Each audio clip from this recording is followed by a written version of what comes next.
Hi friends, VRS food சர்வீஸ்க்கு உங்களை அன்போடு அழைக்கிறோம்.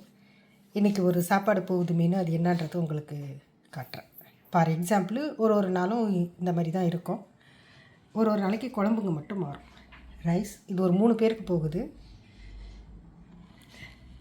ரைஸ், சாதம், கோழி குழம்பு,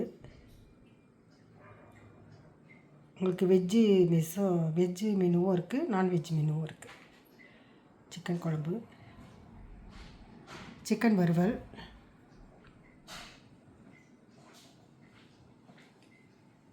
இந்த மெனு பேன் இருக்குது. இவங்க மெனு எடுத்திருக்காங்க. இவங்க நைட்டு டின்னர் கேட்டிருக்காங்க. டின்னர் கொத்து பரோட்டா இதோடய சேர்ந்து போயிடும். ஒரு நாளும் எங்களோட உணவுகள் இப்படி தான் இருக்கும். ஆனால் குழம்புங்க மட்டும் மாறும். இது மாதிரி கமையலில் ரெடி பண்ணி கொடுத்துருவோம். அவங்க அப்படியே எடுத்துகிட்டு போயிடுவாங்க. ஓகே, அடுத்து ஒரு நல்ல ரசத்தோடு உங்களை பார்க்கிறேன். ஓகே, பாய்.